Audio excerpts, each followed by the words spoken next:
ಸಂಜು ಸ್ಯಾಮ್ಸನ್ ಧೋನಿ ಇಲ್ಲದೆ ಸಿ.ಎಸ್.ಕೆ ನಿಷ್ಪ್ರಯೋಜಕ. ಋತುರಾಜ್ ಮತ್ತು ಸಂಜು ಸ್ಯಾಮ್ಸನ್ಗೆ 36 ಕೋಟಿ ಹಾಕಿದ್ದು ವೇಸ್ಟ್.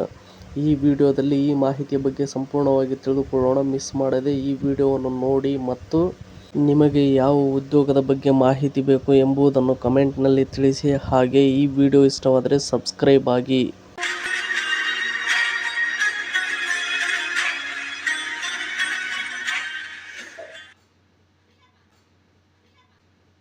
ಇಂಡಿಯನ್ ಪ್ರೀಮಿಯರ್ ಲೀಗ್ 2026 ಅನ್ನು ಚೆನ್ನೈ ಸೂಪರ್ ಕಿಂಗ್ಸ್ ತಂಡವು ಅತ್ಯಂತ ದುಬಾರಿ ತಂತ್ರದೊಂದಿಗೆ ಪ್ರಾರಂಭಿಸಿತು. ಆದರೆ ಮೊದಲ 3 ಪಂದ್ಯಗಳ ನಂತರ ಈ ನಡೆ ಉಲ್ಟಾ ಹೊಡೆದಂತೆ ಕಾಣುತ್ತಿದೆ.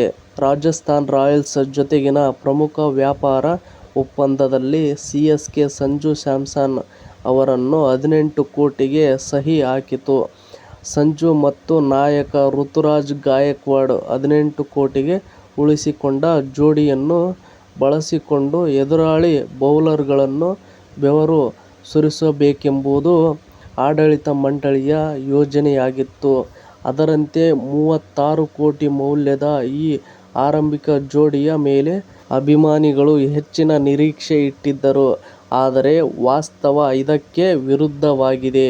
ಅಂದರೆ ರಾಯಲ್ ಚಾಲೆಂಜರ್ಸ್ ಬೆಂಗಳೂರು ವಿರುದ್ಧದ ಭಾನುವಾರದ ಪಂದ್ಯದಲ್ಲಿ ಸಿ.ಎಸ್.ಕೆ ತಂಡವು 251 ರನ್ಗಳ ಕಠಿಣ ಗುರಿಯನ್ನು ಎದುರಿಸಿತು.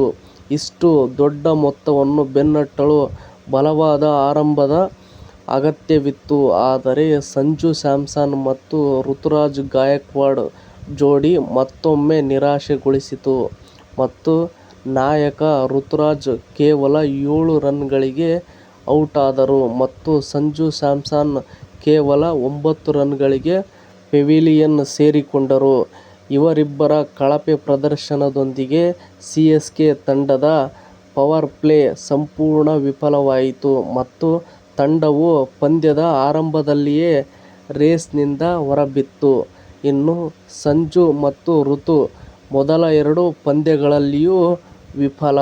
ಇದರ ಬಗ್ಗೆ ನಾವು ನೋಡುವುದಾದರೆ ರಾಜಸ್ಥಾನ್ ರಾಯಲ್ಸ್ ವಿರುದ್ಧದ ಸಿ.ಎಸ್.ಕೆ ತಂಡದ ಮೊದಲ ಪಂದ್ಯದಲ್ಲೂ ಈ ಜೋಡಿ ವಿಫಲವಾಯಿತು. ಇಬ್ಬರು ಬ್ಯಾಟ್ಸ್ಮನ್ಗಳು ತಲಾ 6 ರನ್ಗಳ ಗಳಿಸಿದರು. ಎರಡನೇ ಪಂದ್ಯದಲ್ಲಿ ಪಂಜಾಬ್ ಕಿಂಗ್ಸ್ ವಿರುದ್ಧ ಸ್ಯಾಮ್ಸನ್ 7 ರನ್ಗಳಿಗೆ ಮತ್ತು ಋತುರಾಜ್ 28 ರನ್ಗಳಿಗೆ ಔಟಾದರು.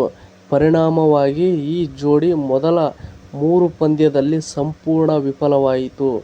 ಇನ್ನು ನೆಕ್ಸ್ಟ್ ನಾವು ನೋಡುವುದಾದರೆ 36 ಕೋಟಿ ನೀರಲ್ಲಿ ಹೋಮ. ಅಂದರೆ ಇದರ ಬಗ್ಗೆ ನಾವು ನೋಡುವುದಾದರೆ IPL 2026ರ ಮೊದಲ 3 ಪಂದ್ಯಗಳನ್ನು ನೋಡಿದರೆ ಈ 36 ಕೋಟಿ ರೂಪಾಯಿ ಜೋಡಿ ತಂಡದ ಅತಿ ದೊಡ್ಡ ದೌರ್ಬಲ್ಯವಾಗಿ ಹೊರಹೊಮ್ಮಿದೆ. ಚೆನ್ನೈನ ಯೆಲ್ಲೋ ಜರ್ಸಿಯಲ್ಲಿ ತಮ್ಮ ಆಕ್ರಮಣಕಾರಿ ಬ್ಯಾಟಿಂಗ್ ಪರಾಕ್ರಮವನ್ನು ಪ್ರದರ್ಶಿಸುವ ನಿರೀಕ್ಷೆಯಿದ್ದ ಸಂಜು ಸ್ಯಾಮ್ಸನ್ ಇಲ್ಲಿಯವರೆಗೆ ರನ್ ಗಳಿಸಲು ಪರದಾಡಿದ್ದಾರೆ. ಇನ್ನು ನೆಕ್ಸ್ಟ್ ಏತನ್ಮಧ್ಯೆ ನಾಯಕ ಗಾಯಕ್ವಾಡ್ ಮೇಲಿನ ಹೆಚ್ಚಿನ ಧಾರಣ ವೆಚ್ಚ ಮತ್ತು ನಾಯಕತ್ವದ ಒತ್ತಡವು ಅವರ ಬ್ಯಾಟಿಂಗ್ ಮೇಲೆ ಸ್ಪಷ್ಟವಾಗಿ ಪರಿಣಾಮ ಬೀರುತ್ತಿದೆ. ತಂಡದ ಅಗ್ರ ಕ್ರಮಾಂಕದ ಕುಸಿತವು ಮಧ್ಯಮ ಕ್ರಮಾಂಕದ ಮೇಲೆ ಒತ್ತಡವನ್ನು ಹೆಚ್ಚಿಸಿದೆ. ಇದು ಸಿ.ಎಸ್.ಕೆ ಗೆಲುವಿನ ಹಾದಿಯನ್ನು ಹೆಚ್ಚು ಕಷ್ಟಕರವಾಗಿಸಿದೆ. ಇವೆಲ್ಲದರ ಜೊತೆಗೆ ಅನುಭವಿ ಮಾಜಿ ನಾಯಕ ಎಂ.ಎಸ್. ಧೋನಿಯವರ ಅಲಭ್ಯತೆ ತಂಡದಲ್ಲಿ ಎದ್ದು ಕಾಣುತ್ತಿದೆ. ಇಂಜುರಿಯಿಂದ ಗುಣಮುಖರಾಗಿ ಧೋನಿ ಮುಂದಿನ ಪಂದ್ಯಕ್ಕಾದರೂ ಲಭ್ಯರಿರುತ್ತಾರಾ, ಸಿ.ಎಸ್.ಕೆ ಗೆಲುವಿನ ಲಯಕ್ಕೆ ಮರಳುತ್ತಾ ಎಂಬುದು ನೋಡಬೇಕಿದೆ. ಇನ್ನು ಮತ್ತಷ್ಟು ಸುದ್ದಿಗಳನ್ನು ಓದಲು ನಿಮ್ಮ ಜಾಬ್ಸ್ ಆ್ಯಂಡ್ ಎಜುಕೇಷನ್ ಅಪ್ಡೇಟ್ ಚಾನಲ್ಗೆ ಸಬ್ಸ್ಕ್ರೈಬ್ ಆಗಿ. ಈ ವಿಡಿಯೋ ನೋಡುತ್ತಿರುವವರು ಇನ್ನೂ ಯಾರು ಸಬ್ಸ್ಕ್ರೈಬ್ ಆಗಿಲ್ವೋ ಪ್ಲೀಸ್ ಎಲ್ಲರೂ ಸಬ್ಸ್ಕ್ರೈಬ್ ಆಗಿ ಮತ್ತು ಈ ಅಪ್ಡೇಟ್ ಬಗ್ಗೆ ನಿಮ್ಮ ಅಭಿಪ್ರಾಯ ಏನೆಂದು ಕಮೆಂಟ್ ಬಾಕ್ಸ್ನಲ್ಲಿ ತಿಳಿಸಿ. ಹಾಗೆ ಈ ವಿಡಿಯೋ ಇಷ್ಟವಾದರೆ ಪ್ಲೀಸ್ ಎಲ್ಲರೂ ಸಬ್ಸ್ಕ್ರೈಬ್ ಮಾಡಿ, ಸಪೋರ್ಟ್ ಮಾಡಿ. Thank you for watching friends. ಎಲ್ರಿಗೂ ಧನ್ಯವಾದಗಳು.